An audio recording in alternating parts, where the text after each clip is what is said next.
You're listening to the Identity at the Center podcast. This is the show that talks about identity and access management and making sure you know who has access to what. Let's get started.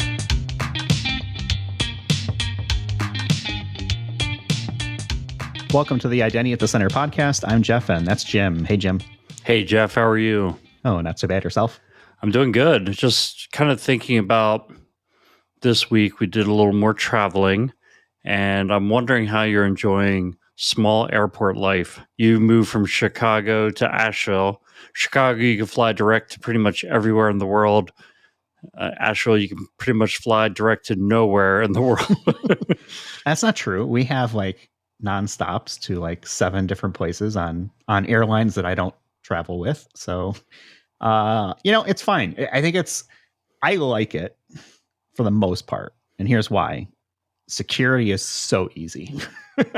I mean, I can park, or if I'm getting dropped off, I can literally be at the gate in like 30 seconds.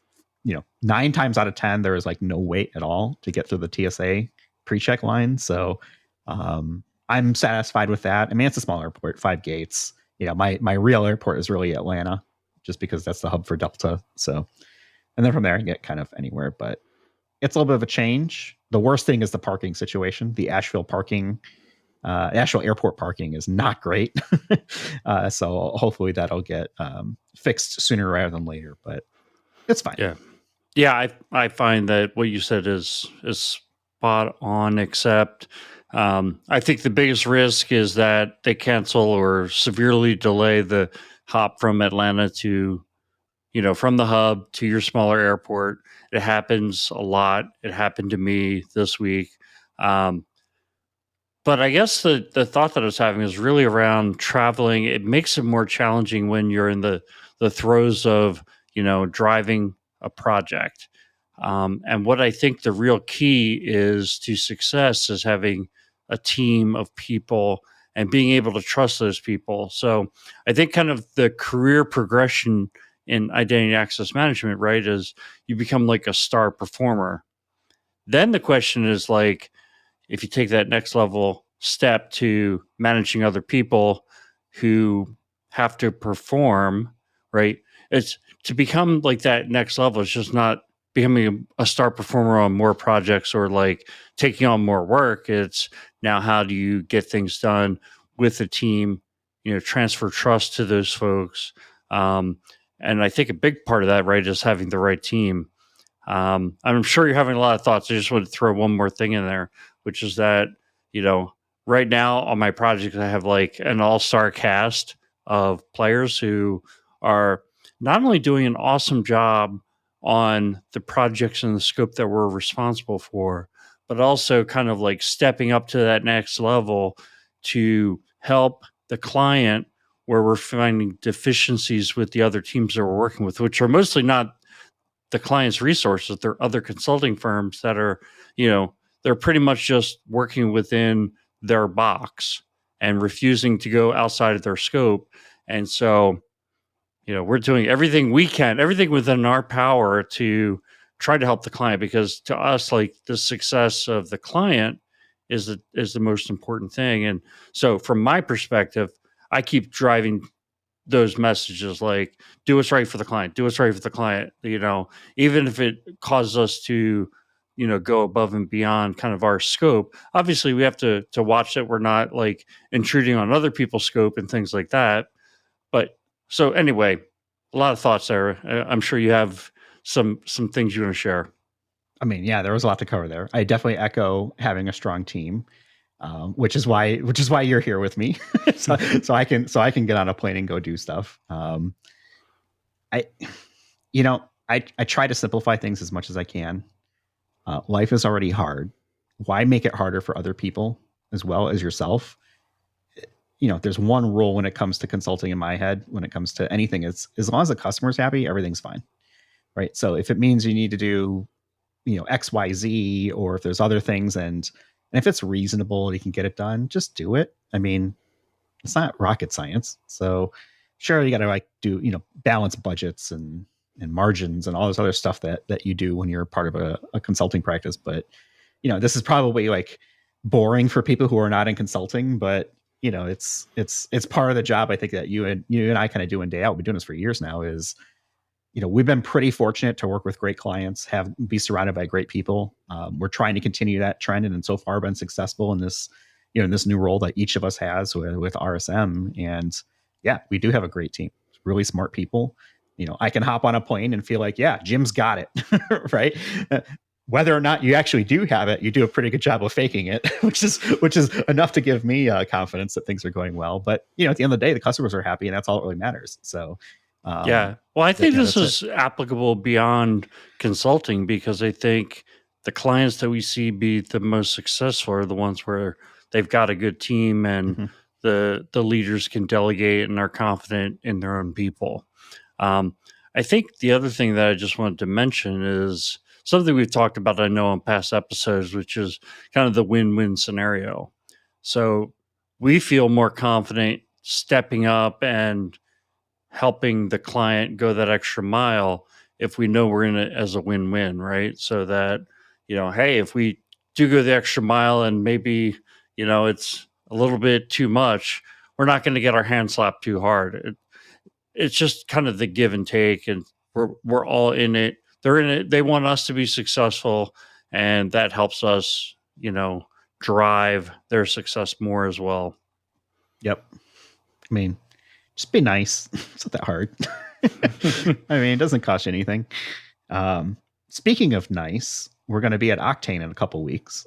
So for folks listening to this, when it goes live, it'll be October 31st, which is Halloween. We definitely have some topics for today. We're going to go over IAM horror stories that we've got. But before that, we'll be at Octane November 8th to the 10th in San Francisco. Want to give a shout out to the Octa folks, as well as especially Stephen Strong, definitely hooking us up. We actually have a spot to record on the sort of show floor, I guess. I've seen schematics, so I'm not exactly sure how it'll be laid out, but from our vantage spot, from what we see, it seems like it's gonna be a pretty cool spot.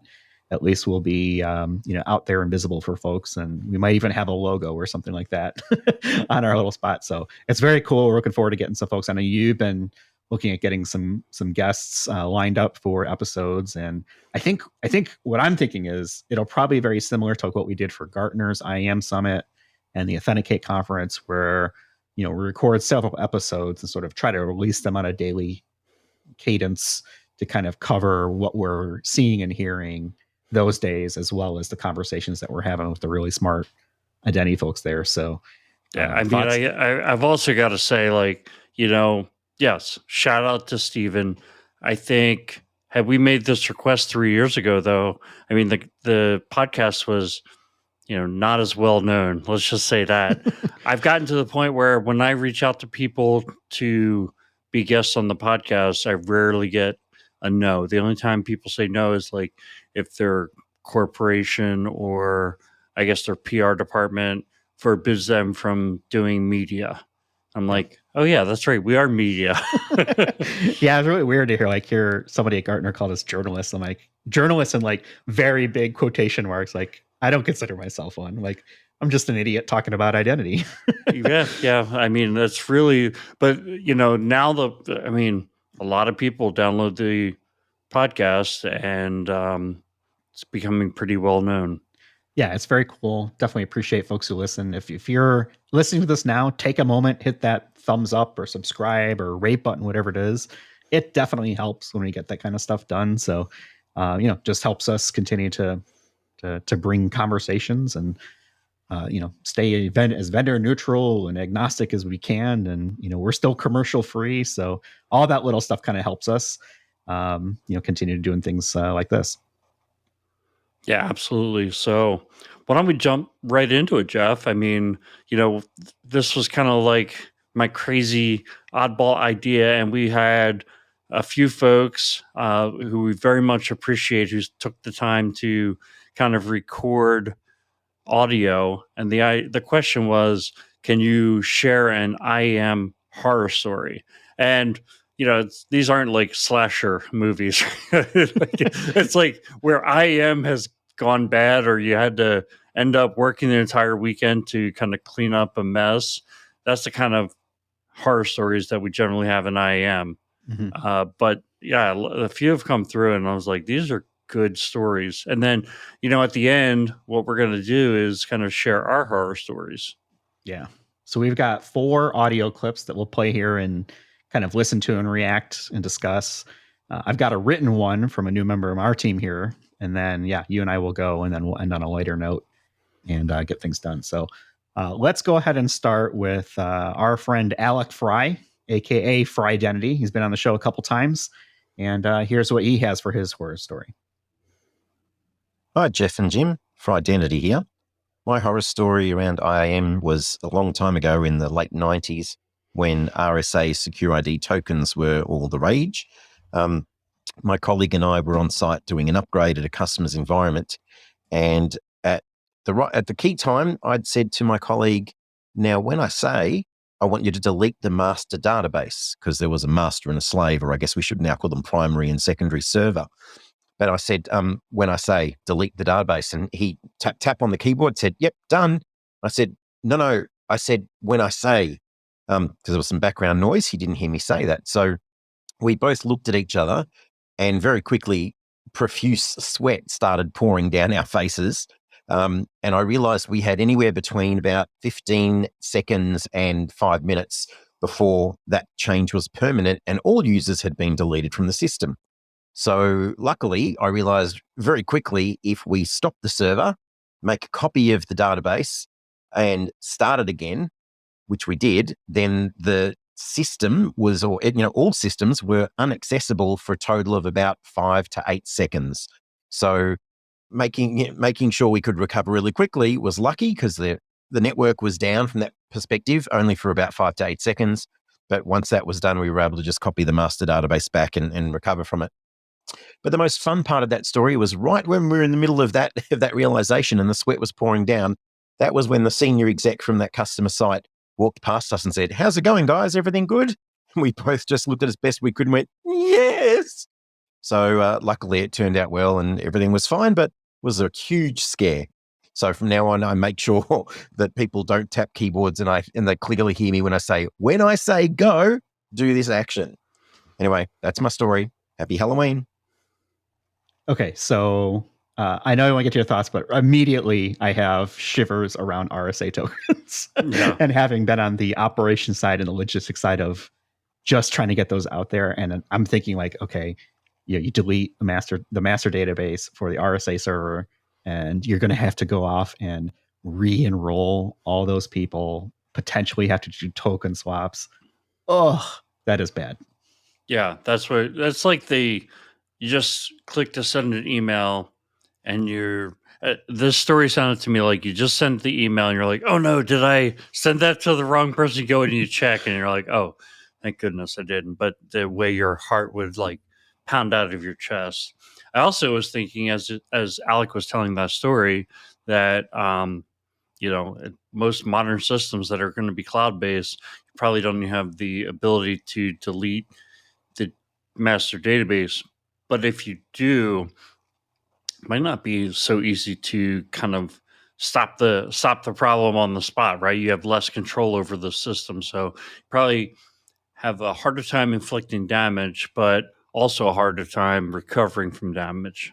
Yeah, I mean, that's the whole point, right? Is you're in the cloud, so you don't have to worry about that kind of stuff. So and it's not like you could just, hey, let's bring down Okta for everybody. It's like, that's not a thing. Sorry. Yeah. Yeah, that's a good one, Alec. Thanks for sending that one in. Let's go to our next one. Another person who's been on the show, Andrew Chantaphone. He's got a lot of exciting things going on. I think he's going to share some news here in a little bit with us. So we'll give kind of a sneak tease, hopefully. So Andrew, when you're ready to share that, let us know and we'll be happy to promote it. But here is his horror story. Hey, Jim and Jeff, Andrew here. And I want to give you a fun horror story for your podcast. So I work for a company that had a shared password used across multiple departments. And this was a very common shared password that was actually shared among a internal messaging system. I won't name the messaging system. And also it was put on a t-shirt. So which is scary and people knew it. When I found out, it made me sick to my stomach as an IAM person. However, we did get it to finally remove the usage of this password across all areas. This password was used for multiple things such as shared accounts and also service accounts, which is scary as it is. But moved all those passwords, any scripting language that uses that password as default, we took care of it so it's no longer being used. But yeah, definitely something that is a scary horror story that I would think great for your podcast. Thanks so much for taking my horror story and pretty scary. See ya. Okay. The pass a password made into a t-shirt. I mean, come on, man. Really? Yeah, that one's pretty bad. I also think, though, it's somewhat because of the time frame. We know that Andrew's not like a old guy like me and you. I kind of was thinking back to when I first started in IT, having the password spreadsheet on a file share, and somebody explained to me, "Oh, it's fine. It's password. The spreadsheet's password protected." Oh yeah, and you can't break Excel passwords. I mean, those No, are no, there's notoriously not. difficult. Yeah, yeah. It's not like there's like shareware out there that you can do it for free and no problem. And yeah, then there were the service accounts that the passwords never got changed. Everybody knew them. And I was like, oh yeah, well we'll change them if somebody leaves. Yeah, right. I mean, I'm speculating here, but this has to have been like a really funny password or something that was an inside joke. But I mean, seriously, like even if this was within the last 15 years, let's say, like who thought this was a good idea? Hey, let's put our password on a t-shirt. Yeah. I mean, I'm sorry, but that is I don't know what's the I don't know what the right management term would be, but it would be like someone's going on a performance improvement plan right away, Yeah. at the very least. That's right. If not more. But okay, Andrew, that was a good one. Let's go next to Rohit Agnihotri. I know he's someone you've worked with in the past, but let's listen to his.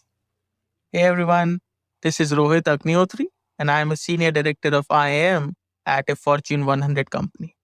Both of these stories are about 7 to 10 years old when I was working as an architect in IAM domain. So the first story goes like this. One of the companies that I was working for was using Oracle Identity Manager. OIM was probably the hottest IGA tool in the market at that time, and OIM uses SOA as their approval engine. The approval workflows are deployed on the server as composites. When you deploy a new composite, you have to change the version, else all in-flight requests will be rendered invalid. So this company moved from the waterfall model to agile model recently, and the team was still getting used to agile and new DevOps resources coming in. So there was a lot of chaos, and not all the processes were correctly understood or documented. So now the deployment team during the build did not update the version in the properties file, and the composite was deployed over an existing version. What that meant was there were about 300 in-flight requests, all rendered invalid. Some of these requests were raised by senior leadership, the C-suite. There was no time for automation for any correction. So IAM operations team had to manually raise multiple requests, which was high priority, and face the backlash for emails being sent out and overall confusion. It really dented everyone's trust in the IAM team at that point and took us some while for us to regain that confidence of our stakeholders. But it did help in a way that it was a good learning experience for us to know that switching the models at such a expedited way was not the best thing to do. Another horror story is with regards to one of the consulting firms that came in. I was a developer at this firm and I was tasked to create a custom engine for role creation. So this was a custom UI on top of their existing identity engine.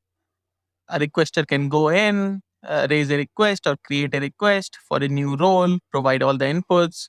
It went through the approval process, and the generic approval workflow took place. Most of these works today are being done in ServiceNow, but it was what the client wanted at that time. So while we were creating this engine for creating new roles, a consulting firm was hired. This consulting firm came in and they were tasked to create a role based access control strategy in terms of what the nomenclature would be, what the business role, the birthright role, the IT role, the application roles would mean. But most importantly, how will they be created? What would be the mining strategy? So this team came in and created a deck with all the buzzword bingos. Also, an application was chosen for pilot with about 30 entitlements and 10 users. So this all went well until it was time for real work. Now, what we realized was that the strategy did not scale. There were suggestions like create metadata for each entitlement, which was unachievable to say the least. There was also no regards for complex authorization systems like mainframe. The strategy was very flat, very simplistic, and not scalable, although the slides were very, very pretty. I would say that the strategy was not worth the paper it was printed on. Now, the higher management felt like all our team had to do was run the model, which was neither feasible nor useful, and we would be presented with a set of brand new shining roles, which was not the case. So ultimately, what happened was we had to go back to the drawing board to create our RBAC strategy, and we then created an approach which was scalable and, more importantly, feasible. It was a good learning experience for all of us, including the strategy leadership and the developers, as to how to employ these consulting firms. Thank you for having me on the show. Have a good day. All right. So this one involves two of probably what I think are more of the more challenging things to roll out: access requests and RBAC. Yeah, I mean they're standard issue. Like everybody's trying to do these things. Um, I I think Rohit first. That was really well. Those were two really well told stories, and kind of my initial reaction is, I guess I'm thinking like career wise, you have to go through these hard times. You have to go through these mistakes. Otherwise, you don't know what to avoid. It'd be nice to think that a career is just building one success on top of the next success, but the reality is like some spots along the way you have to fail, and if you don't go through those failures, I'd say you learn more from your failures than you do from your successes. Well, they're definitely a powerful reminder on what not to do, right? So don't touch the hot thing. Oh, okay. And then you burn it in your hand. You're like, okay, yeah, I'm definitely not going to do that. And, I think you're totally right. I think, learning through mistakes is great from a learning perspective. It does not solve the problem of the damage that can be done though when it happens. I think this is something that, life is messy, just like identity and access management is. You can have a great plan. It sounds like these, I'm not sure who the consultants were, came in and created this, RBAC strategy. And yeah, it looked good on paper, right? A very pretty slide, which, we love in consulting, right? But when it hit the real world, it fell flat on its face and just didn't work. And I think that is something every IAM program needs to be prepared for, right? You can go through planning and strategy and like, yeah, we've got this great plan. And, when it collides with the real world, you have to be prepared for things that just don't go right. Maybe the assumption was off. Maybe something changed in the business, parameters that cause it not to work anymore. And this isn't specific to just to RBAC, which is notoriously difficult anyway. It could be anything, right? You can go through all this stuff and say, hey, we're going to get this thing rolled out. And then all of a sudden, next thing you know, you're waiting a month because you still don't have a development environment, right? Something like that. It's interesting for sure. Yeah, I mean, the other reminder that comes from this is that there are certain kind of core ingrained, I'll even call them IT. They're not really information security or IAM best practices. And however you feel about that term, they're kind of the basic blocking and tackling of how to do IT. You don't take your sandbox environment and wire it to production. That's one, right? Like we all agree with, yes, you shouldn't do that. And if you do, you are taking Be a risk, prepared. right? Be prepared for the fallout. Yep. The other is, over communicate. You've got to make sure that people know what's coming. Another is try to pilot and, roll out your system to a small number of people who hopefully are representative of the whole, but rather than impact 100,000 people with your change, try to do it to 100 people and then work it on from there. Yeah, I think rolling things out to like a small group always makes sense, especially if you can tie that rollout to a part of the business that you're trying to make friends with, right? So it's if they go into this and say, hey, you know what, we're on this new technology or this new business process, whatever it may be, and we think it's going to solve a lot of the problems maybe that you're having. Would you be willing to help us test this and be part of helping make sure this goes well for the rest of the organization? I've never had a business unit come back and say no. They always want to be part of this. And as long as you set the appropriate expectations, like, yeah, we know that there may be some issues that come up, but we want you to help us make this right for the rest of the organization in addition to yourself. Like, I've never had anybody come back and say, no, not interested. Here's one of the hardest ones, I think, overall. If you're a practitioner anywhere in IT, specifically in IAM, sure, but it's when you have the executive pressure, like, here's some artificial date that this needs to be done by.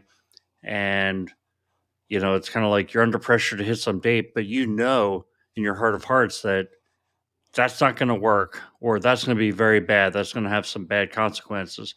What's the level of pushback to give? And I think that this is like where it takes some touch and takes some maturity, because if you sign up for it, you're almost doomed to fail.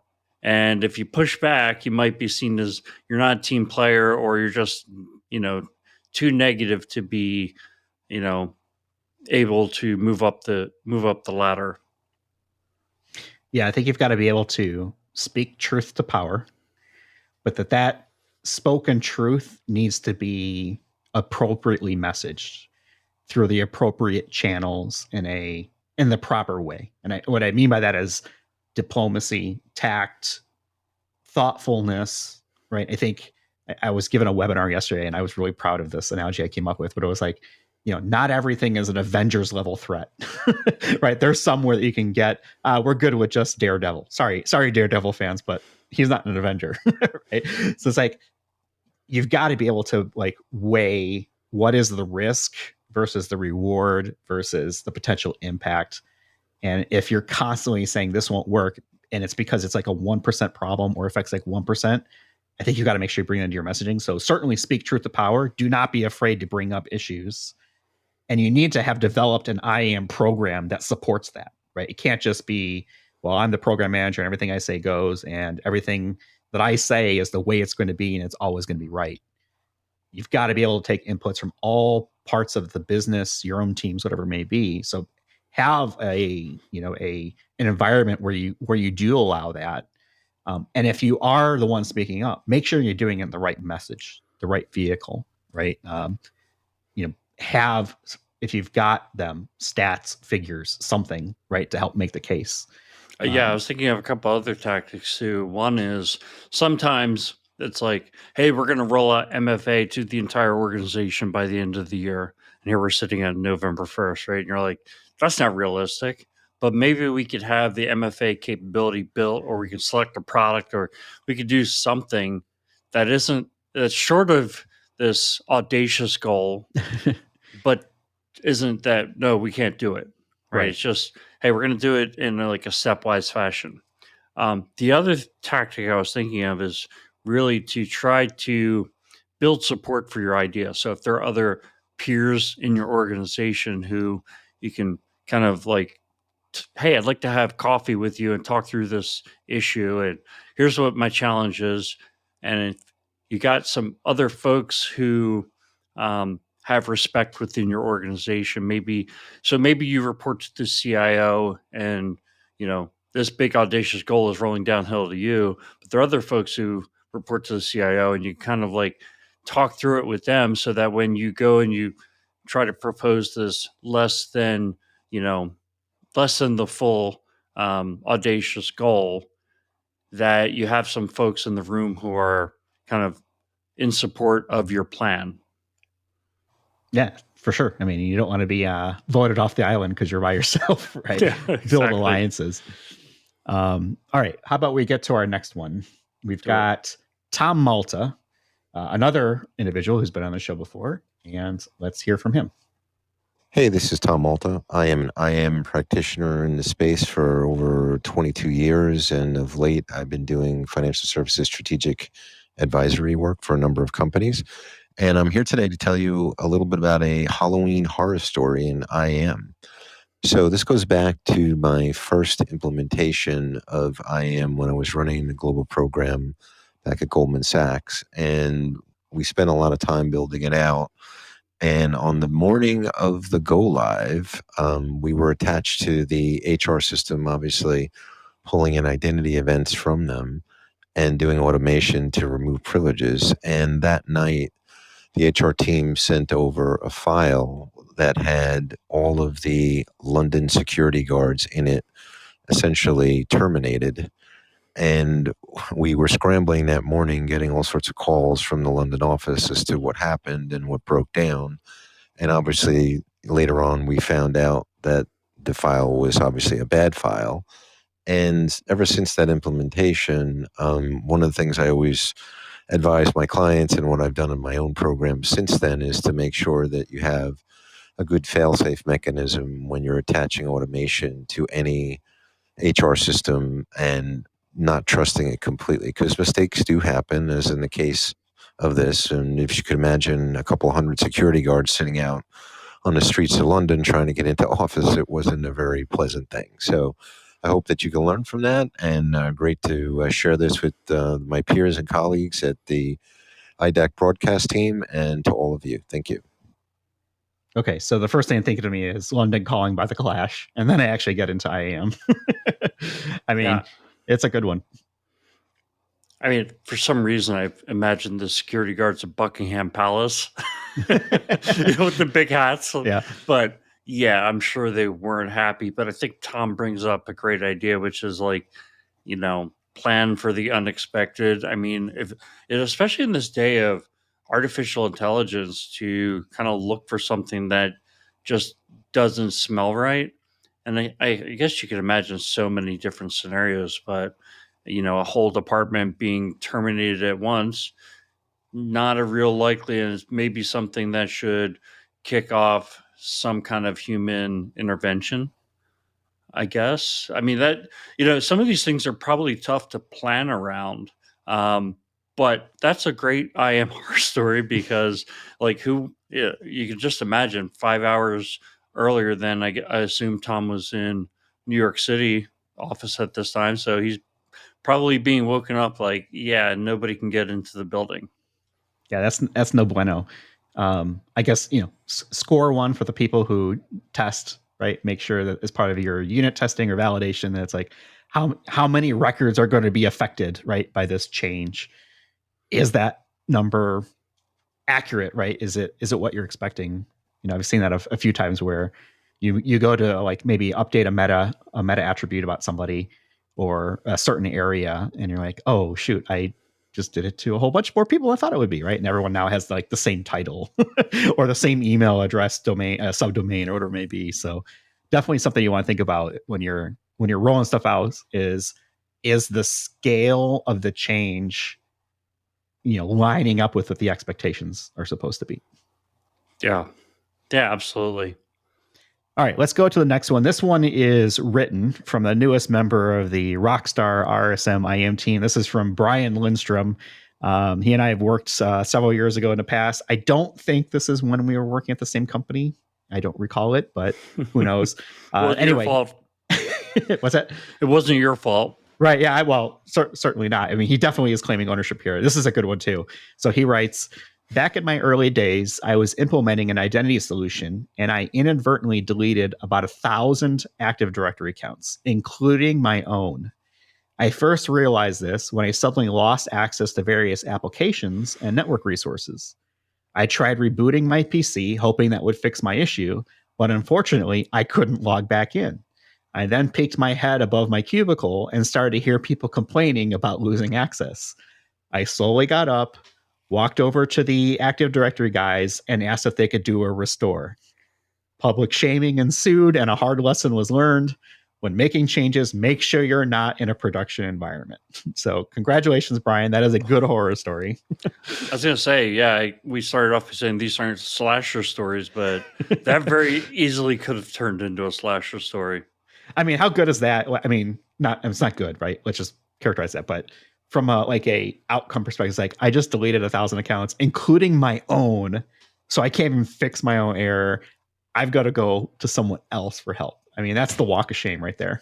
I was thinking about that walk of shame kind of as we're listening to Rohit's story, which was kind of going back to Oracle Identity Manager, which kind of reminds me of the days when you'd still have a lot of mainframe people or people who are like from the mainframe days, and you get the statement, we never had to deal with this with the mainframe, as if the mainframe was just so perfect and there were never any of these issues. So, yeah, I'm sure that Brian may have heard that echoing through the hallways as well. We never had to deal with this with the mainframe.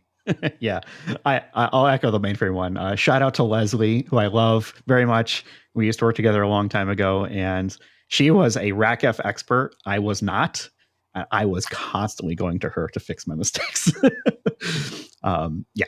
All right, let's wrap up with horror stories for you and I. Why don't you go first? Okay, so I was originally planning to tell the horror story of my first big IAM project where, we estimated properly the number of help desk calls we were going to have, but we didn't think they would all happen like immediately on day one. But I've already told that story once, and if anybody wants to hear it again, we can tell it again on a future episode, or I can tell it again. But I was actually thinking of like a true IAM horror story. So when I was in financial services, working for a client, and I won't say the company name, we're implementing a new IAM system, and it was like a major deployment, replacing a lot of manual processes and replacing. And basically, one of the things that was unique about it was like the brand new version. We were the first big company rolling in this brand new version of software. And when we got to the first go live, it was like, Friday or Saturday night, like, middle of the night, we're going to go live. And as we're doing all kinds of SIT and unit testing, things were failing left and right. And so we get to the point of the go, no go decision and made a decision of no go. So in other words, we had to go through our rollback plan. So this is why you make the full cutover plan with a cutback plan, because you may have to use it. And so we went through the whole cutback plan, and we were able to kind of survive and went into another month and like fixed a lot of these problems. And we got to the next go no go night. It was like a month later on a Saturday night, going through the whole thing. Some things were failing. It was a lot better than it was before, but some things were still failing. And like the top consultant, who was actually like the CEO of the consulting firm that we were using, was like, man, you've got to have some guts here and go forward with this thing. And everybody was just like, looking at me, because it was ultimately my decision. And I made the decision, like, even though we were failing on some of these things, so I was just feeling so much pressure at that moment that I said, all right, we'll go.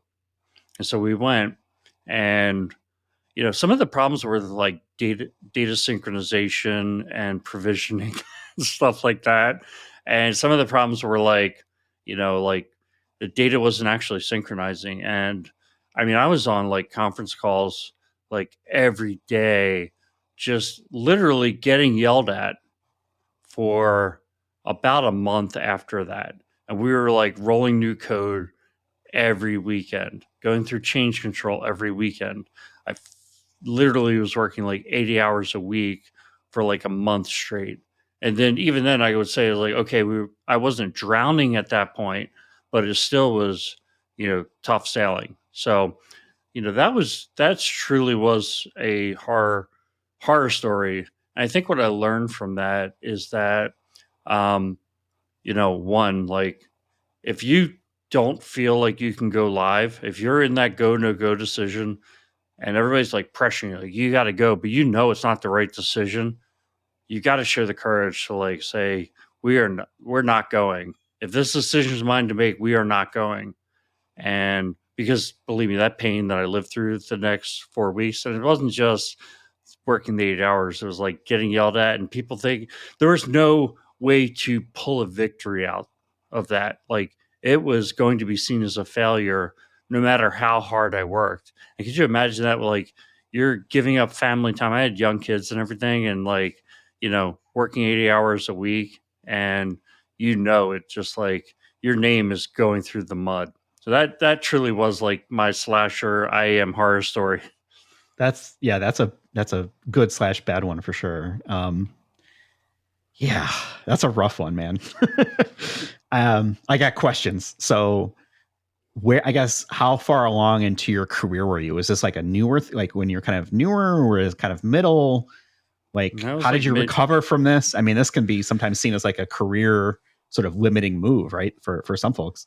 So, it was like mid-career. It was probably the last time I was a practitioner before going into consulting. And it was by far the toughest one that I had. Here's what happened was prior to the first, pull out, I was not the IAM program lead. The lead quit. I think he saw the writing on the wall that like this project was heading for a crash. And so I was offered the job. For me, it was a major promotion, but I also knew we were in for some painful times. I took the promotion anyway. And now I'm responsible for this thing. And we're heading for the crash. And like, fortunately, at that point, we hadn't pulled the plug yet. So that was the time. And like, we pulled the plug. And then we had to work hard to still get the system deployed. But then on that second one, I should have had the courage to pull the plug again. But I just felt like too much pressure, have to go live. But it was a big mistake. Yeah, it sounds like it. But I guess it worked out in the end. I mean, I think if we pulled the plug, we could have solved some of the issues, but eventually we did have to rip off the Band-Aid and go live. And then, I think also being live gave us more flexibility to address some of the changes. I don't know. I mean, it's definitely, I learned a lot from it. One of the other things I learned was do not stake your career on, doing the cutting edge latest version that nobody else has rolled out yet. That's not a good career move. Yeah, you got to be really ready for bleeding edge pain if you're going to bleeding edge technology. Yeah, that's a good one. I'm sorry, man. That's a good horror story. Let's see. I've got two kind of small ones that we'll close off with. One is a story I think I've told before, but it was New Year's Eve, and I got stuck creating like, I don't know, 500 or 600 manually creating 500 or 600 LDAP accounts because we didn't have any automation in place. And it was all stuff that I just saw coming. I was like, poor planning on the business side of things. Like, oh, we'll just give it to IT operations and IAM operations to kind of fix for us. It was contract related, it was like last minute stuff. I just remember, Christine and myself. Christine was my counterpart on the business side, and I was on the IAM side, and just getting stuck proofreading and validating like 500 or 600, I don't remember, it was 500 or 600, I think, lines on a spreadsheet of people who needed these LDAP accounts because the contract said they needed them by January 1st. And I just remember being stuck at home, running through these spreadsheets and flying through these LDAP creations. I mean, that was, this is years of video game practice on, mouse and keyboard and hand dexterity, right? To like alt tab, copy, paste, move things around really quickly. But that was painful just because I knew it. It was very early on in my IAM career. I think I was probably maybe it might've been a team lead at that point or something. And I saw it coming down the pipeline and couldn't stop it. So it was really frustrating because both Christine and I both saw it coming and couldn't stop it. So that's one. The other one is more of a it'll sound like a nightmare for some people, It wasn't for me, and I'll tell you why as I explain this. We were rolling out an IGA product, and one of the first steps that you go through when you're doing that is you do this thing called identity mapping or account mapping, where you're basically taking all the accounts from one system and you're trying to correlate them to whatever your identity source is, right? Say, okay, here's Jeff, and here's Jeff's account on this application. Coincidentally, another LDAP system. So we were going through that process for a few 100,000 employees and consultants. And I remember sitting in a room with our identity integrator at the time, and there was this system that had, and like everybody in the company had this account, and then some. So there was a high volume system, and he was giving me the bad news of how many orphaned accounts that they found out of this platform, which had, I want to say, probably like 250, maybe 300,000 accounts, which for me at the time was massive. I mean, that was just the sheer number of accounts. And he's sitting there and he's like, so here's what we went through the account mapping correlation. We tried to find as many things as we could to try and map this up. And we have 90,000 orphaned accounts that need to be figured out. Are they legitimate? Do they, should they be in the system? Stuff like that. And I remember sitting there and I was like, holy crap, 90,000 orphan accounts on just one system that needed to be resolved. And Wayne was the person I was working with. And he and I chat about this still to this day. He was shocked when I said, oh, that's not that bad. Because in my head, I was like, there's no way we'll be able to correlate half of these. So I was like, okay, I was prepared for like a number of like 150, 200,000 accounts, right? Something like that. And when he said 90,000, I was happy that there were 90,000. And he was like, you're crazy, man. Like, what do you mean there's 90,000? And I'm like, of course, it's a bad number. And we ended up working through it and kind of resolving some of it. But there were a lot of orphan accounts on that system that definitely needed to be cleaned up. Are there like real orphans? Like, Oh, yeah. The 90,000, how many would you say were true orphans versus you just couldn't correlate them because whatever rules you were using weren't good enough? I think probably between like 50 to 60,000 were definitely like, those are not valid accounts because this was a retail environment. And at the time, the retail environment was allowed that you could create your own accounts and you can use whatever name you wanted. And because it was retail, we had a lot of, people early on in their careers or just didn't care, where they would come up with just weird names for accounts. Some of them not safe for work. Some would be copyrighted, for example, maybe famous people or, famous characters of whatever.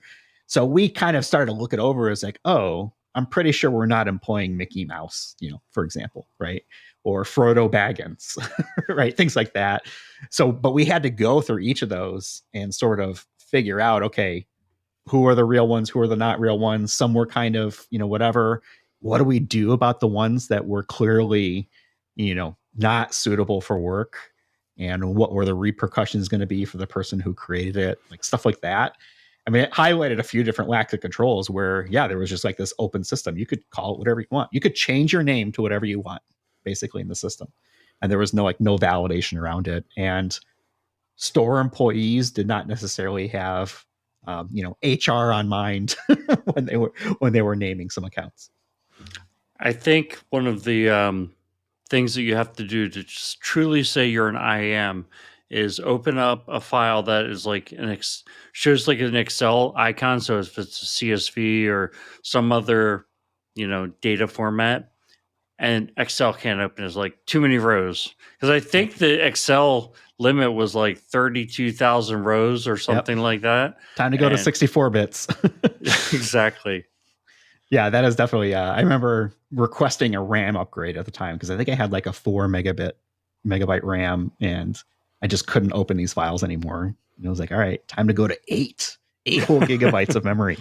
Like, we're going to have so many spreadsheets, so many SQL queries are going to get done.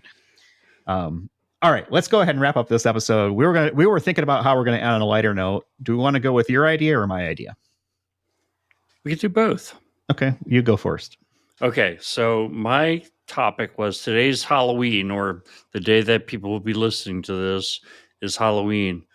What is the best Halloween trick or treat candy item or non candy to give away at your door. And think of this through the eyes of like a 10 or 12-year-old kid.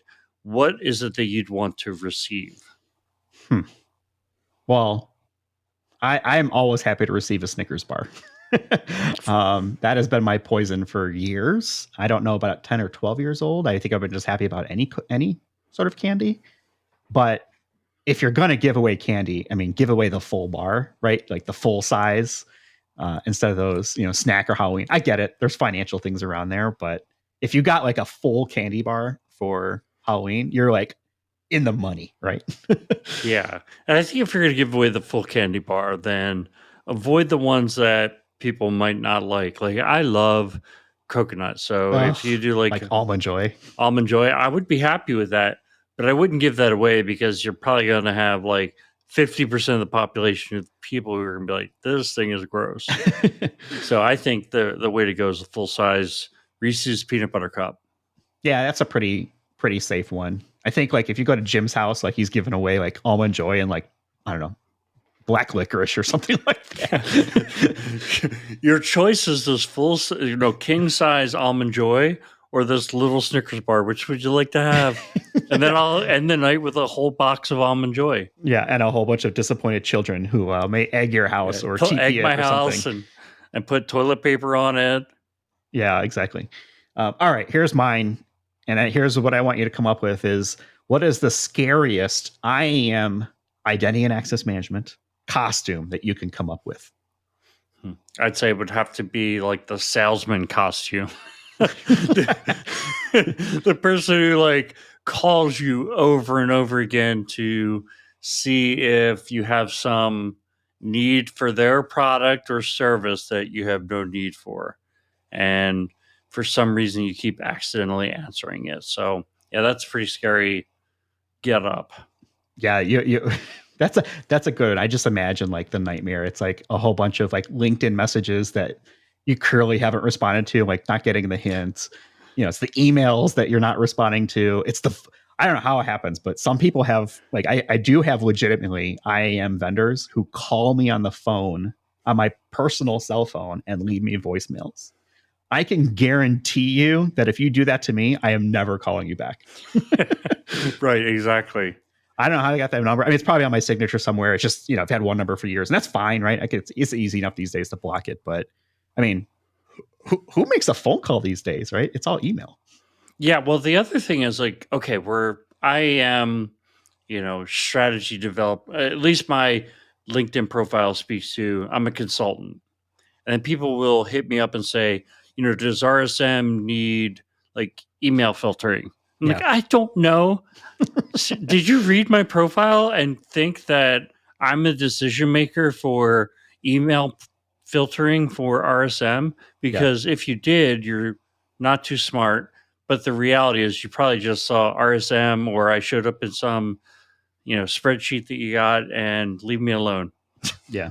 My favorite is when I get the mainframe, the contract mainframe position, 6 months, looking for RACF expert, all because I somewhere have in my background, like, administrated RACF IDs or something like that. And I'm in a database somewhere. It's like, yes, I would totally be interested in a 6-month contract in like northern Idaho in the middle of nowhere to do mainframe RACF work or something that I am not even qualified for. Like I would not hire me for RACF work. But if you're on the run from the FBI, it'd be the perfect job for you. This is true. And it's not that Idaho is not a bad place. It's a beautiful place. Really? I don't know if I would necessarily just want to work there for 6 months on a contract. doing work that I have mainframe. No idea how to do anymore. Yeah, there you go. So does that top your answer in terms of scariest costume? It does, because I was thinking, it's like it's funny. I asked the question, I didn't really have like a good answer. I was kind of taking it down like the technical road, like some sort of like interface where it's like file not found or syntax error or something like that, of like trying to figure out like why things aren't working. But I love /hate /detest the persistent sales angle of identity. So the other potential scary costume would be the insider threat person. So that person would either look like, it would be like the person with a trench coat and a hat and like shadow over their face so you couldn't even see them. Or they would be wearing that mask, which I don't even know what you call it, but it's like the black and white mask, and the guy with like the big Guy Fawkes. There you go. Yep. It would be one of those two, and that person would be basically trying to hack through your network, even though you work for the same company. Dude, like, stop trying to break our stuff. That's a very niche, scary IAM Halloween costume. It's like, do that at like a CISO convention or something like that. Yeah, if you're walking around your neighborhood dressed like that, like, yeah, they might not realize what you're dressed up as, and might misconstrue that. So maybe not a good idea. Exactly. All right, let's go ahead and wrap it up for this week. This was a lot of fun talking through Halloween stuff. We did it again, almost a full hour of Halloween identity talk. You were probably thinking at home, there's no way they'll come up with more than 30 or 45 minutes. Well, guess what? We did it anyway. So we'll go ahead and leave it for this week. You can find us on the internet, identityatthecenter.com. That's where all of our shows are, including our fancy new search engines. You can type in a keyword and find all the episodes that we talk around a different topic. So if you're looking for, something on Zero Trust or MFA or running an IAM program, just type a couple words into the search at identityatthecenter.com on the listen page, and you'll be able to find episodes that relate back to that. And then, of course, we're on the newly Elon Musk owned Twitter at IDAC Podcast. So it'll be interesting to see if anything changes on that platform. But we are still there.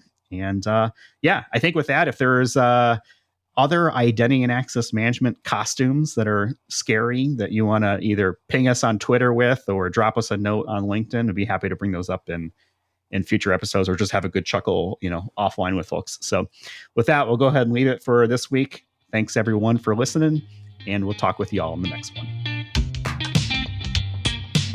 Thanks for listening to the Identity at the Center podcast.